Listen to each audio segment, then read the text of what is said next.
चलिए हम लोग एनसीईआरटी टेक्स्ट बुक क्लास 5 का पर्यावरणीय अध्ययन का चैप्टर 1 पढ़ रहे हैं।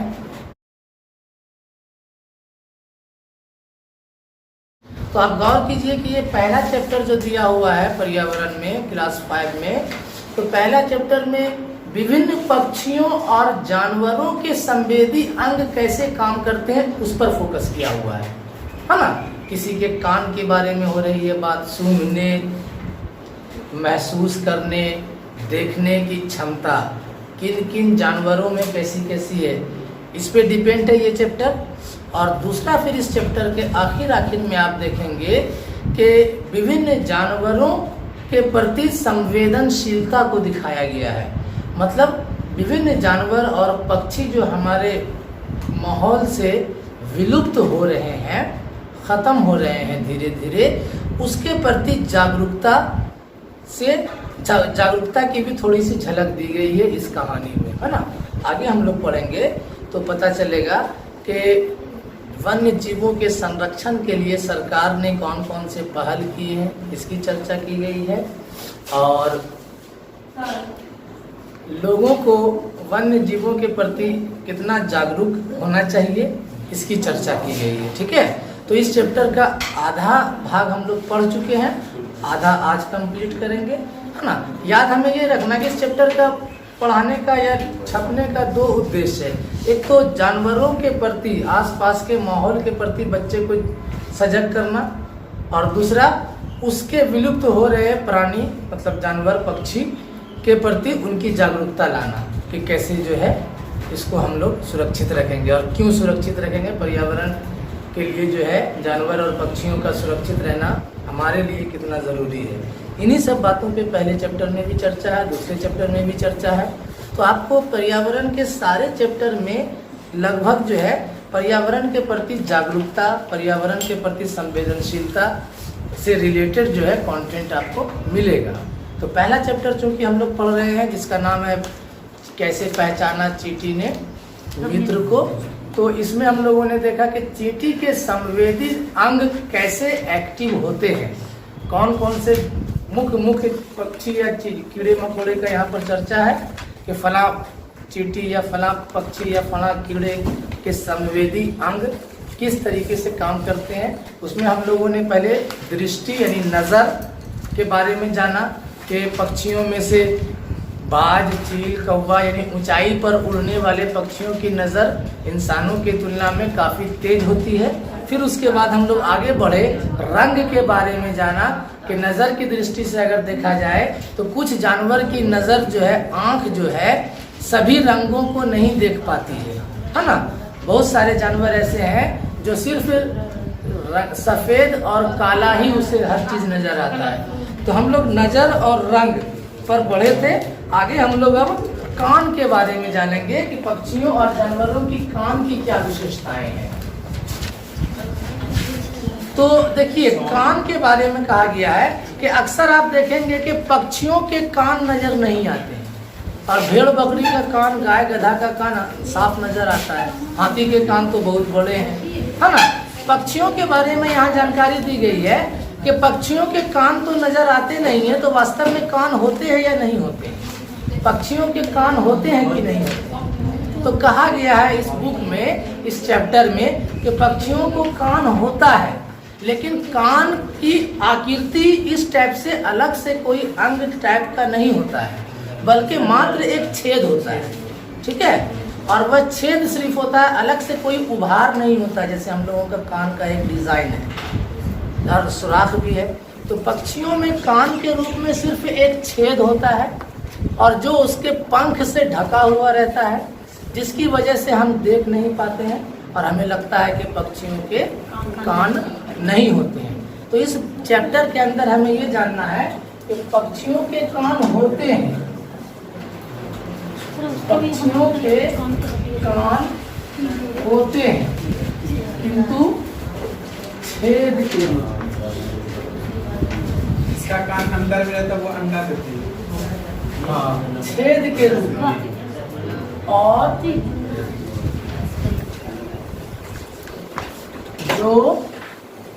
जो पंख से पंख से ढके रहते हैं। इस कारण हमें दिखाई नहीं देता है, इस कारण हमें दिखाई नहीं देते हैं।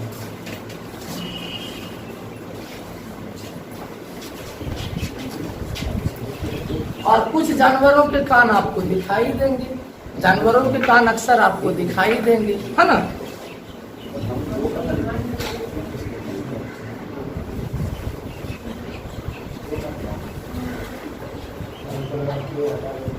अब यहाँ पर कान की विशेषता में लिखता है, सांप के बारे में चर्चा है कि सांप को कान होते हैं कि नहीं होते हैं। तो लिखता है कि नहीं, सांप के बाहरी कान नहीं होते हैं, सांप के बाहरी कान नहीं होते हैं।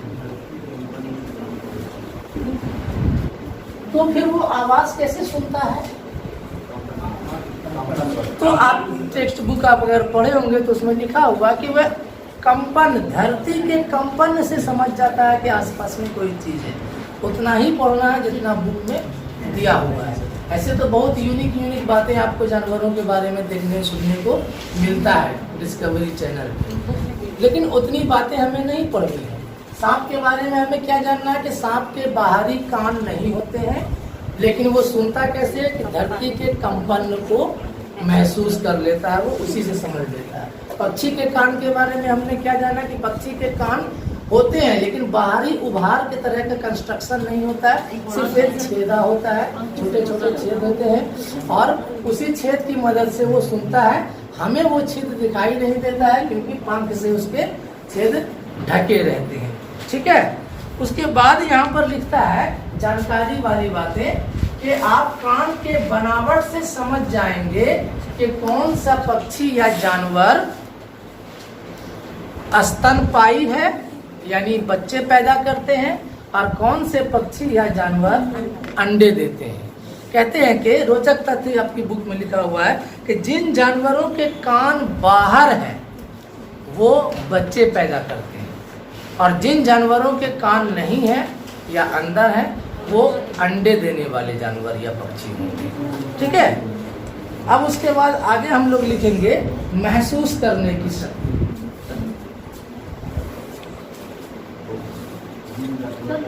कुछ पक्षी और जानवर जो है, कुछ पक्षी व जानवर समय से पहले ही आने वाले खतरे आदि को महसूस कर लेते हैं।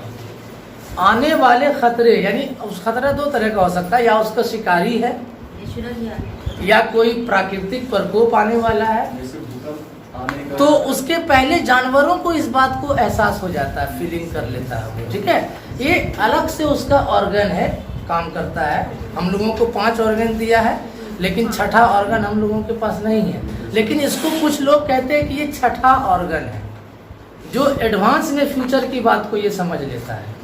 तो ये चीज़ जो है क्वालिटी जानवर और पक्षियों में देखने को मिला है। एक घटना का भी जिक्र किया गया है, 2004 में जो सुनामी आई थी उस सुनामी के बारे में जिक्र किया गया है कि देखिए सुनामी जो आया था तो वहाँ के लोग जो है अंडमान निकोबार द्वीप समूह के लोग, वहाँ के जंगल के आदिवासी लोग जो है जानवरों की हरकतों से समझ गए थे कि यहाँ कोई खतरा होने वाला है, कुछ होने वाला है अनहोनी, और वहाँ के वो आदिवासी लोग पहले ही निकल गए। जानवर पे अजीब हरकत को देखकर वो लोग वहाँ से अपना घर छोड़कर इधर आ गए और हकीकत में कुछ दिन के यानी 1-2 दिन के बाद जो है वहाँ सुनामी आ गई है। बहुत आने वाले खतरे को भाप लेती है। खतरा महसूस कर जानवर, खतरा महसूस होने पे जानवर या पक्षी अलग अलग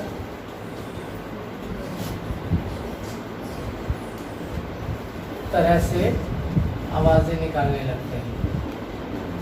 सामान्य रूप से कुत्ते का काम है भूखना, लेकिन जब वो अजीब ढंग से भूखने लगता है तो हम लोगों को लगता है ना कि कोई मुसीबत आने वाली, रोने लगता है। जैसे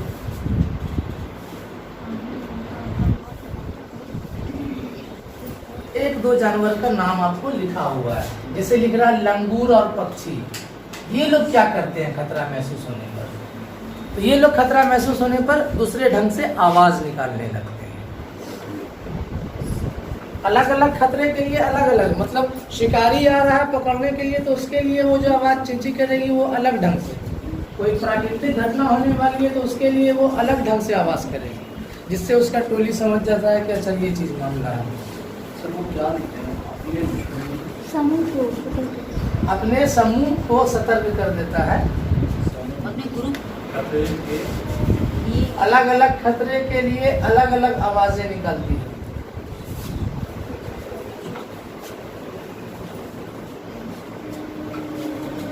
तो अब उसके बाद देखिए मछली के बारे में क्या लिखता है कि मछली अपने समुदाय के लोगों को खतरे का इशारा कैसे करती है। तो कहता है कि मछलियां जो है विद्युत तरंगे, इलेक्ट्रो वेव छोड़ती है ना, इलेक्ट्रिक वेव छोड़ती है, विद्युत तरंगे पानी के अंदर वो अपने मुंह से कोई तरह का वेव छोड़ती है, तरंग जिसको कहते हैं। उस तरंग के माध्यम से पानी में वो जो है दूसरे मछली के पास जाता है और उससे वो समझ जाता है कि अच्छा उस आसपास में कोई खतरा है, मतलब बड़ी मछली है, बड़ी मछली जो है हमें खा जाएगी, या और भी कोई खतरा, शिकार है, जाल है, बिजली तरंगों से देती है। मछलियां खतरे की चेतावनी एक दूसरे को विद्युत तरंगों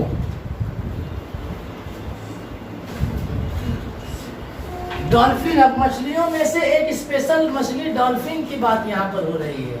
डॉल्फिन में क्या खासियत है, लिखता है कि डॉल्फिन भी अलग अलग तरह की आवाजें निकालती है और एक दूसरे से बात करती है। डॉल्फिन जो है मछली आपस में बातचीत करती है और वैज्ञानिकों ने रिसर्च में ये पाया है कि बहुत सारे जानवरों की अपनी एक पूरी जबान, पूरी भाषा होती है। ये एक एक पॉइंट जो हम दिखा रहे हैं, हर पॉइंट पर सवाल बन सकता है, याद रखिए। इनमें से कौन सा कथन सत्य है, इस टाइप से, इनमें से कौन सा कथन सत्य नहीं है, ठीक ना। इनमें से कौन सा कथन सत्य नहीं है, पहला पक्षियों के कान नहीं होते हैं, ठीक है, पक्षियों के कान ढके होते हैं। या तीसरा ऑप्शन जिसके कान बाहर होते हैं वो बच्चा देते हैं। चौथा ऑप्शन डॉल्फिन की अपनी भाषा होती है। इसमें से कौन सा कथन सत्य है, ठीक है। यानी मिक्स करके आपको सवाल कथन सत्य और असत्य में दिया जा सकता है, ये चीज याद रखिए। डॉल्फिन के बारे में विशेष रोचक जानकारी ये है कि डॉल्फिन क्षेत्र घोषित किया गया है भागलपुर एरिया को, जान रहे हैं, कहलगांव से लेकर के सुल्तानगंज से लेकर के कहलगांव तक के एरिया को डॉल्फिन अभ्यारण्य क्षेत्र माना गया है। इस एरिया में पाया गया है कि डॉल्फिन की संख्या है यहाँ पर ज्यादा, है ना, और इस एरिया को डॉल्फिन जोन माना गया है। यहाँ पर शिकार करना, मतलब मछली का शिकार करना, मछली मारना गंगा के इस एरिया में वर्जित है ना, अवैध है। वो गैर कानूनी तरीके से कर रहा है। अब आइए सोने की हरकत, सोने के बारे में लिख रहा है कि कौन सा जानवर कितना सोता है। तो सारे जानवर को लिस्ट में नहीं दिया हुआ, हमारे यहाँ दिया हुआ है, छिपकली के बारे में दिया हुआ है, और एक अजीबोगरीब जानवर है स्लॉथ, उसके बारे में डिटेल कहानी दिया हुआ है कि स्लॉथ क्या होता है, और उस पर सवाल भी एक दो बार कई बार आ चुका है। स्लॉथ का कहानी आप यहाँ पर पढ़ सकते हैं बुक में। देखिए एक जानवर है स्लॉथ, उसके बारे में लिखा हुआ है कि वो भालू जैसा दिखता है लेकिन वो भालू नहीं है, चिपक चिपक के चलता है, ठीक है, चिपक चिपक के ऐसे चलेगा, ऐसे ऐसे चलेगा, चारों हाथ लगेगा कि रेंग रहा है लेकिन वो चल रहा है। जैसे घड़ियाल कैसे चलता है उसी तरीके से वो चिपक के चलता है। और वो चलेगा क्या, 40 साल की उम्र होती है और वो 40 साल की उम्र में 8 पेड़ को ही चेंज करता है। वो पेड़ पर रहता है और पत्तियां खाकर अपना गुजारा करता है। उसको सुस्त जानवर की संज्ञा दी गई है। दुनिया का सबसे सुस्त जानवर स्लॉथ है, ठीक है। इतना सुस्त है कि वह अपने पूरे उम्र में 8 पेड़ को ही कवर कर सकता है। जिस पेड़ पे चढ़ जाता है वो वहीं पड़ा रह जाता है, वही की पत्ती खाता है। सोता कैसे है, उल्टा लटक के सोता है, पैर ऐसे करके पकड़ लेगा हाथ पर चारों और शरीर को झुला देगा, लटका देगा, वो सो जाएगा। वो सोया हुआ, ज्यादातर वो सोता है, 18 घंटे तक वो सोता है, कहता है 17 घंटे 18 घंटे। हफ्ता में एक दिन वो टॉयलेट के लिए नीचे उतरता है, कितने दिन? हफ्ता में एक दिन, ठीक ना। यानी लैट्रिन बाथरूम भी वो ज्यादा नहीं कि ऊपर से कर दिया, उसके लिए वो नीचे उतरता है हफ्ता में एक दिन। कहता है कि एक पेड़ पे रह गया तो लगभग 8 साल तक उसी 5 साल तक उसी पेड़ पे रह जाता है, वहाँ से हिलता भी नहीं है। टहनी खाली बदलेगा, यहाँ पर टहनी का पत्ता खत्म हो गया तो धीरे धीरे सरक के उस पे जाएगा। अब यहाँ पर हमने लिखा कितना सोए, तो स्लॉथ के बारे में समझ गए कितना सोता है। दिन में वो एक दिन में 17 घंटा बता देते हैं। लिखिए स्लॉथ 17 घंटा, गाय 4 घंटे, सांप यानी अजगर सांप 18 घंटे, जिराफ 2 घंटे, जिराफ का 2 घंटा, बिल्ली 12 घंटा, और एक है छिपकली। छिपकली मौसम के हिसाब से सोती है, जैसे ध्रुवीय भालू का नाम सुना है ना, कि ध्रुवीय भालू 6 महीना सोता रहता है। बाघ के बारे में क्या क्या बातें लिखी गई है कि बाघ का अपना इलाका होता है। सबसे पहले तो बाघ के मूंछ के बारे में कह रहा है और नजर के बारे में, कि बाघ की नजर के बारे में ये चर्चा करता है कि बाघ की नजर हमसे 6 गुना ज्यादा तेज है, अंधेरे की बात कर रहा है। तो बाघ के नजर के बारे में लिखता है कि अंधेरे में भी वह इंसानों से 6 गुना अधिक देख सकता है। दूसरी विशेषता उसके मूंछ के बारे में दिया हुआ है। मूंछ के मूंछ उसका समझिए टावर है, सिग्नल भेजता है कि कौन सा शिकार कितना दूरी पर छिपा हुआ है। बाघ की मूंछ हवा में हुए कंपन मैंने समझ गए, वो भांप लेता है जिससे शिकार की सही स्थिति का पता चल जाता है। मूंछ से रात में चलने में भी सुविधा होती है, चलने में या रास्ता ढूंढने में मदद करता है। देखिए ईवीएस हम 2 ही बैच से पढ़ाना, आप लोग तीसरा बैच है। इसके पहले हम ईवीएस पढ़ाते भी नहीं थे, ऐसे ही हिंट्स कर देते थे कि ये किताब पढ़ लीजिए और इतना पढ़िए, उससे आपका नंबर आ जाएगा, खाली पैरागोजी पढ़ाते। इस बार आप लोगों के साथ ऐसा इत्तेफाक है, इस किताब का एक एक पार्ट्स इम्पोर्टेंट है, किसी पार्ट्स को आप इग्नोर नहीं करिएगा, ये बात याद रखिए। कभी कभी आपको यहाँ पर से सवाल दे देता है, ये जो घेरा हुआ है ना, इससे सवाल दे देता है। कभी कभी आपको यहाँ जो घेरा हुआ रहता है, कहीं चौकुट्ठा डब्बा बना हुआ रहता है, इससे सवाल दे देता है। कभी जो है इस चित्र से सवाल दे देता है। इस चित्र को आदमी क्या पढ़ेगा? पिछले बार इस चित्र पे सवाल आ गया था, तो ये चित्र का नाम क्या है? नीचे में नाम लिखा हुआ है, नाग गुम्फन। सोचिए, तो एक एक पार्ट्स इसका इम्पोर्टेंट है। ये जो फोटो देख रही हैं, ये भी कुछ खासियत लिए हुआ है, कभी इस पर सवाल आ जाता है। आपको जब एक पढ़ाएंगे मैथ में 10 ग्राम, एक 10 ग्राम होता है, TLM शिक्षण सहायक सामग्री है 10 ग्राम, तो 10 ग्राम में पढ़ेंगे आप कि ये 10 ग्राम का ही एक पार्ट्स है। आप लोगों को बता दे रहे हैं कि इसका एक एक पार्ट्स इंपॉर्टेंट है। ये फोटो, चाहे ये डिब्बे में शिक्षक संकेत जो लिखा हुआ है, ये चाहे कहीं छोटे डिब्बे में देखिएगा कुछ बना हुआ है, वो सारा चीज़, ये जो बना हुआ है, हाथ में मोजा पहन लिया है और ऐसे करके सांप का डिजाइन बनाया है। आदमी जो है हाथ में मोजा पहन लिया। अब ये क्या है, ये बच्चे को क्या सिखाता है, इस पर सवाल आ जाता है।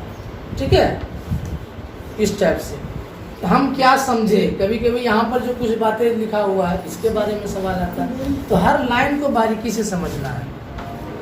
तो बाकी फिर आप लोग जैसे क्वेश्चन करते हैं ना ग्रुप में, तो क्वेश्चन भी कीजिएगा तो आपको पता चल जाएगा कि जैसे एक चैप्टर पढ़े तो एक चैप्टर में किस किस टाइप से क्वेश्चन आता है ईवीएस में, वो समझ में आ जाएगा। चलिए ये हो गया। अब आगे आइए, आवाज। बाघ में एक खासियत होता है, जैसे हम लोग पढ़ा ना, जानवर खतरे का सिंबल में अलग आवाज निकालता है ना, या शिकारी वाला खतरा है तो अलग आवाज निकालता है। बाघ भी क्या करता है, दो तरह का चिंगाड़ना उसका होता है। मादा को रिझाने के लिए वो अलग तरह का आवाज निकालता है, और गुर्राने के लिए, अपना दबदबा कायम करने के लिए कि हम जंगल के राजा हैं, उसके लिए वो अलग आवाज निकालता है। यहाँ पे लिखता है आवाज, मौके के अनुसार बाघ अपनी आवाज को बदलता है। आवाज मौके के अनुसार बाघ अपनी आवाज को बदलता है। तो जो मादा को इम्प्रेस करने के लिए अलग आवाज निकालता है। बेवर पक्षी अपनी मादा को रिझाने के लिए घोंसला बनाता है। जब उसको अंडा देने का वक्त आता है तो मादा पक्षी घूमती है कौन किसका किसका घोंसला बना है। अब वो पसंद करती है, जिसका घोंसला पसंद आया तो उसी घोंसले में जो है बैठ के, एक तरह का स्वयंवर होता है उसका, समझिए। ठीक है, तो अलग अलग तरह का पक्षियों के बारे में भी आपको जानकारी मिलेगा। तो बाघ तो जैसे भी गुर्राता होगा डरे लगता होगा ना जी। वो समझ जाती है ना।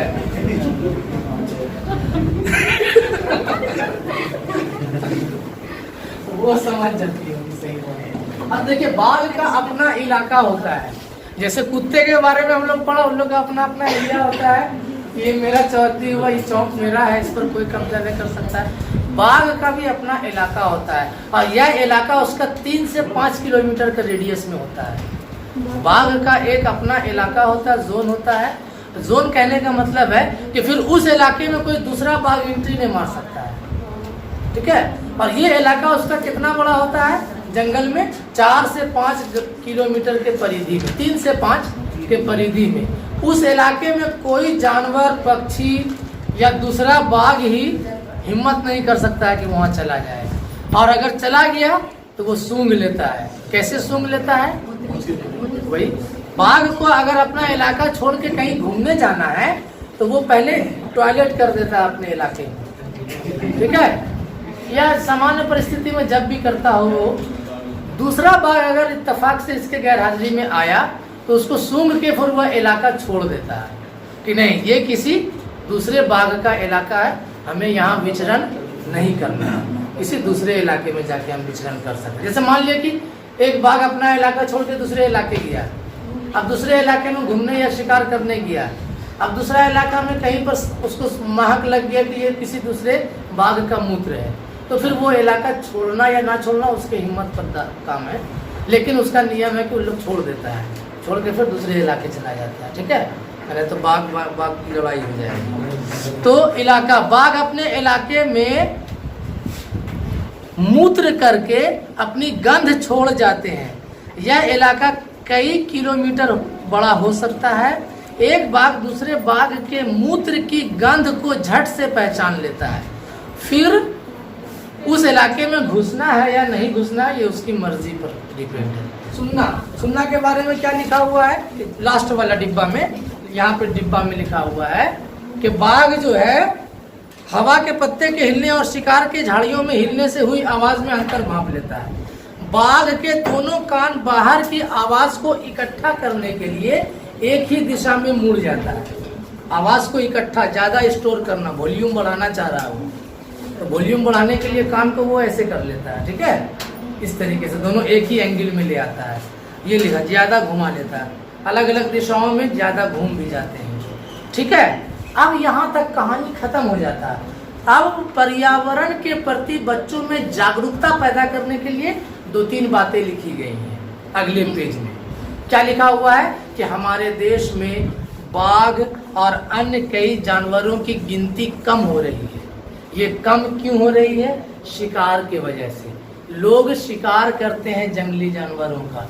किस लिए शिकार करते हैं? तो गेंडे का सींग हासिल करने के लिए, अजगर का चमड़ा, घड़ियाल का चमड़ा, हाथी को शिकार करते हैं दांत के लिए। इनके ये सामग्री बेशकीमती होता है मतलब बहुमूल्य होता है, ज्यादा कीमत में बेचने के लिए ये लोग जानवर को मार रहे हैं। लेकिन जानवर के नहीं रहने से हमारी पृथ्वी का कितना बड़ा नुकसान है ये नहीं समझ रहे हैं। तब फिर बताया गया है कि इसको रोकने के लिए, शिकार को रोकने के लिए सरकार ने कई कानून बनाए हैं, ठीक है। और यह कानून हो गया है कि अब कोई जंगल को जाकर शिकार नहीं करेगा, यानी शिकार पर बैन लगा दिया गया है विभिन्न प्रकार के शिकारी पर, जानवरों पर, जैसे कि काला हिरन, शेर, गेंडा, डॉल्फिन, घड़ियाल, इन सब पर शिकार करना बैन लगा दिया गया है। हम लोगों ने पढ़ा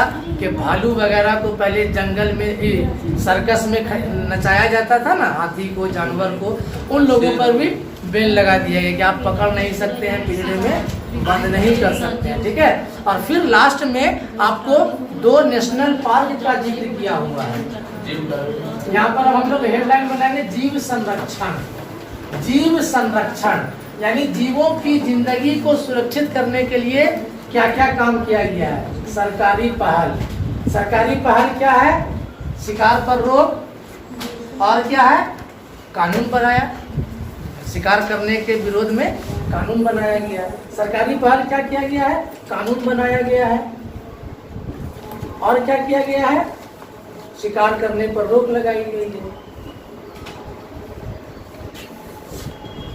और जो जानवर कम हो गया है धरती पर से और अभी कुछ संख्या में बचा हुआ है, उसको बचाए रखने के लिए क्या करते हैं हम लोग? सरकार ने क्या किया है? तो नेशनल पार्क बना दिया है और उस पार्क पे घूमना खाली है, बाकी चीजों पर बैन लगा दिया गया है ना। तो भारत का टॉप मोस्ट पार्क जो है बाघ के संरक्षण के लिए, बाघ के संरक्षण के लिए जिम कॉर्बेट नेशनल पार्क कहाँ है? बुक से आप जानकारी ले लेंगे, ठीक है। पहले इसका क्या नाम था, इसकी स्थापना कब हुई, ये सब आपको जीके का क्वेश्चन बन जाता है। लेकिन हो सकता है कि आपको ये नहीं आए, आपको सिर्फ ये पूछ सकता है कि जिम कॉर्बेट नेशनल पार्क किस जानवर की सुरक्षा के लिए बनाया गया है। घड़ियाल के लिए, बाघ के लिए, ऑप्शन तो बाघ होगा, ठीक है। इसका दूसरा नाम रख दिया गया प्रोजेक्ट टाइगर। किताबों में सब इंफॉर्मेशन दिया हुआ है। Project tiger. जिम, देखिए कॉर्बेट एक शिकारी था, एक आदमी था शिकारी, वो पर्यावरण का प्रेमी भी था, वो टाइगर का शिकार करता था। लेकिन बाद में जैसे अशोक के साथ घटना हुआ था ना, एक बार युद्ध किया, युद्ध के बाद महिला लोग युद्ध करने आ गई तो लास्ट में उसने युद्ध ना करने का कसम खा लिया। उसी तरह जिम कॉर्बेट भी शिकार करता था, लेकिन फिर बाद में इसको जानवरों पर दया आने लगी कि नहीं, शिकार नहीं करना चाहिए, ये जानवरों की सुरक्षा करने लगा। जिम यानी पर्यावरण पर उन्होंने बहुत अच्छा अच्छा काम किया, तो उन्हीं के नाम पर, और उन्होंने ही एक नेशनल पार्क का निर्माण किया। इसका नाम पहले कुछ और था, इनका नाम पहले क्या था? Heli national park. बाद में जब 1956 में ये मरे, जिम कॉर्बेट मरे, तो इनके याद में इस नेशनल पार्क का नाम रख दिया गया Jim Corbett national park. Jim Corbett national park का पुराना नाम क्या था? Heli national park.